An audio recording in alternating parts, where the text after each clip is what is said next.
Welcome to The Explainer. We love to break down big ideas here, and today we've got a huge one. We're diving into a sermon that tries to answer a massive question in Christianity. What is the gospel? But this isn't just a simple definition. The speaker builds this really tight, logical case for what the one true good news is, and we're going to follow that argument step by step. All right, so let's get right into it. The way this sermon is structured is actually pretty brilliant. It starts out super broad with an idea that pretty much anyone from any background can grasp. But then it starts to narrow things down, like a funnel, until it arrives at this incredibly specific and, for the speaker, world changing conclusion. So, where do you even start with a topic this big?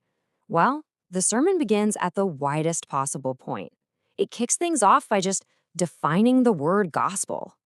And here's what's so interesting about their approach. The word gospel just comes from the Greek for good news. That's it. So the sermon makes this point. If that's all it is, then hey, lots of belief systems can say they have a gospel, right? Hinduism, Buddhism, Islam, they all have what they consider to be a good message. But you see, that opens up a huge problem right away. If there are all these different messages out there that feel good, how in the world do you figure out which one is the right one?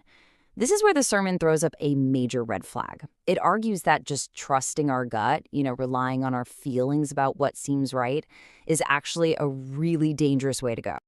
And to back this up, the source pulls out this heavy-hitting quote from the book of Jeremiah.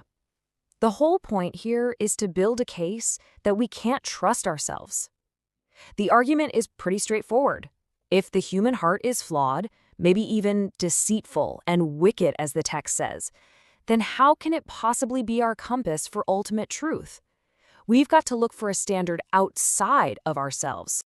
Okay, so point made, our feelings are unreliable. Now, the sermon makes a hard pivot.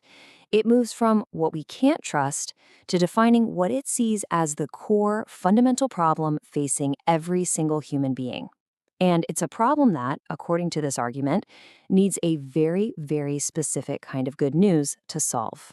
And here's the logical framework they build. It's basically a three-step dilemma. Step 1, everyone has sinned, period. Step 2, the consequence, or the wage for that sin, is death.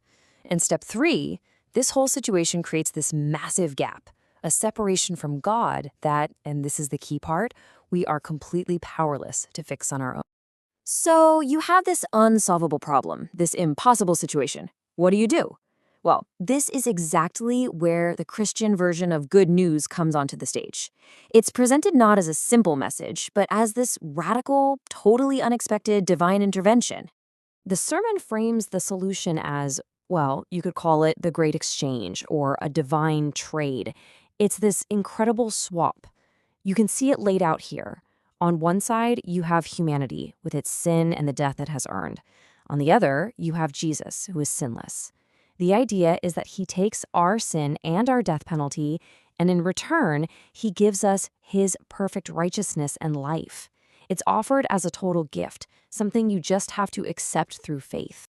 But wait, just when you think you've got the solution figured out, the sermon throws a curveball. There's a huge complication, and it's this. Apparently, there are fake gospels out there, distorted, perverted versions of the good news. And to make this point, the source zooms in on a single word from Jesus in the book of Matthew, the word this. And this gospel. The argument is that Jesus wasn't being vague. He wasn't talking about just any old good news. He was pointing to one specific message. And the preaching of that particular message was going to be a sign that the end was near. And if you thought that was intense, listen to this. The sermon then brings in the Apostle Paul, who basically raises the stakes to the highest possible level. He warns that anyone preaching a different gospel should be accursed. So now this isn't just an academic debate. According to this logic, picking the wrong gospel isn't just a simple mistake. It's spiritually disastrous. Suddenly, finding the right one becomes incredibly urgent. All right, so let's recap the journey we've been on. We started with a broad definition of good news. identified a universal human problem, saw a very specific solution, and then got this intense warning about fakes. The whole argument has been leading up to this one final question. Which gospel is it? What is the true final message?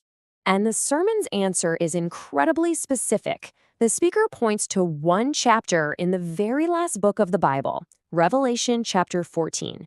The claim is that this is it. This is where you find what's called the everlasting gospel, the final urgent message that's meant for the entire world. So what is this message? Well, here it is, the absolute core of the argument. The sermon says the real everlasting gospel is this specific four-part announcement delivered by an angel in Revelation. And it's not a fuzzy feel-good message. It's a series of direct commands and declarations. First, fear God. Second, give glory to him. Third, and this is a big one, the time for his judgment has arrived. And fourth, worship the one who created everything. That, according to the sermon, is the non-negotiable, final good news that has to be preached and accepted. So think about that journey.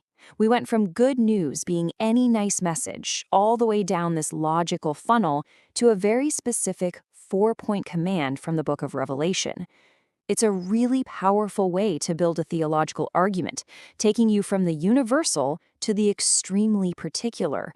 And it really leaves you with a huge question to chew on, doesn't it?